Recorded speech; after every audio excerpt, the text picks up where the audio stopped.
Hello everybody, Boozy Scientist here. So I got asked the other day that I should film my process of harvesting or making yeast for my yeast bank. So I'm gonna explain my process. This video might be kind of long. I don't think I'm gonna record the whole process because I have a decent amount of yeast here and I have no idea how long it's gonna take. All right, so the things you'll need are these tubes, vials. They come with these caps. I've already washed these, rinsed them in this sanitizer, then I have them upside down and so that they could drain or drip dry. And excuse me, all of this has been sanitized also.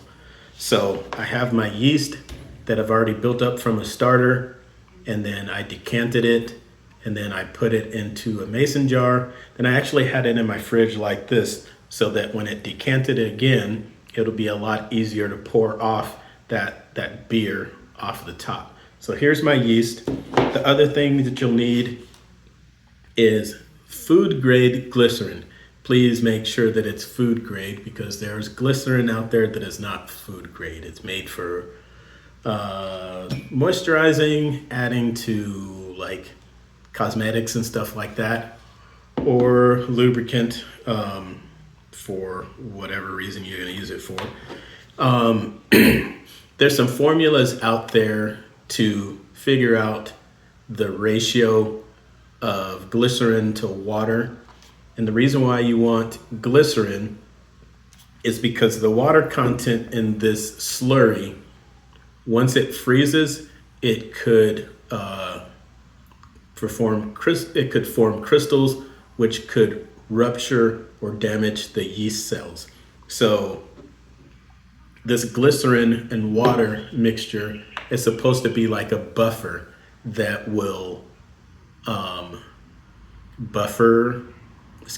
buffer, but it'll help keep this liquid in here, the moisture water in here, from forming crystals and damaging your yeast. So you have that. So I have my yeast. I just do 50-50 because I have no idea how much water is in this slurry. So I just go straight 50-50 on this. Keep it in a mason jar closed up so it's good and sanitized. The other thing that you're gonna need are syringes. I just happened to buy this 2-pack of syringes that came with 2 different sizes.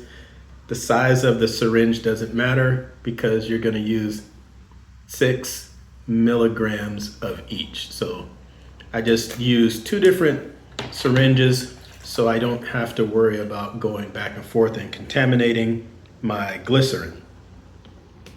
So got my syringes ready. I've already cleaned and sanitized these 2 highballs. I think that's what they're called. I'm not sure. Highballs, low balls. All right, so I believe we're ready. So turn some of these over. And I got these tubes. They come with this rack and it comes with actually I'm not sure. I think I bought the rack separate.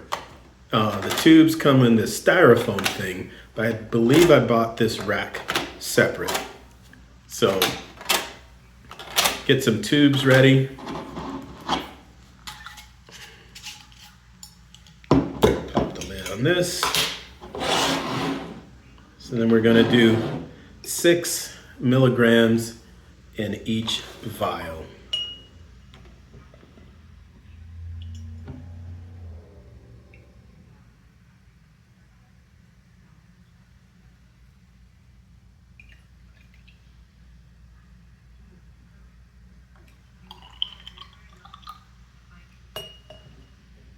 I'll just do a couple of these so you get the point. And what I'm doing here is I'm going past 6 milligrams and then pushing the plunger of the syringe back down to 6. I'll do one more after this.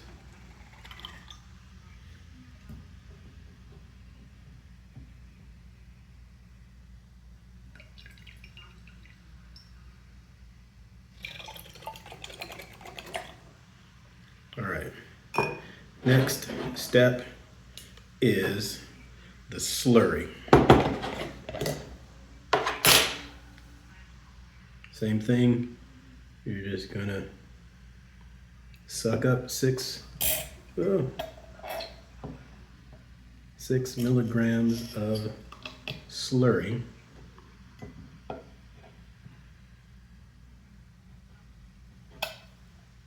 Well, it's a lot thicker than I expected it to be, so let's back out of that.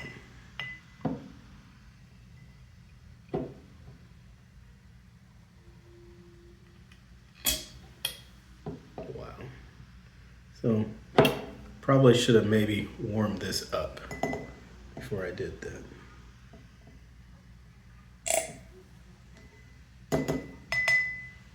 And you're just gonna go straight into the tube.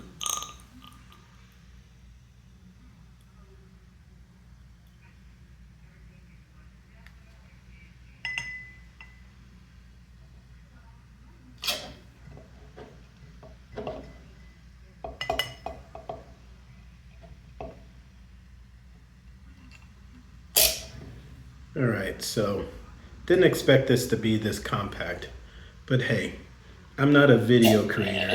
I'm just a guy that brews beer. So obviously I'm struggling a little bit with this. So let's see if I can kind of get it stirred up a little bit. Might have decanted it maybe a little bit too much. Probably should have kept a little bit of liquid in it. There we go. Then again, push it down to 6. Put that in there.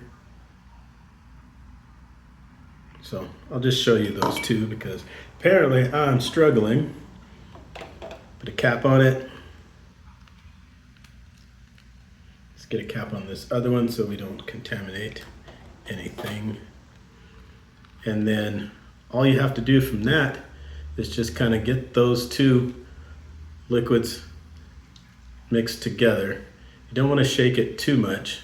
You kind of want to be gentle with it so that you don't create a bunch of air bubbles in there. So just kind of gently mix it together. So that's what you're left with. That's fairly homogenized. And I'll show you on this one. So that's what it looks like before. And then you just want to get a gentle motion going back and forth. Okay, maybe not so gentle. That one's stuck in there pretty good. Huh. There we go, broke it up.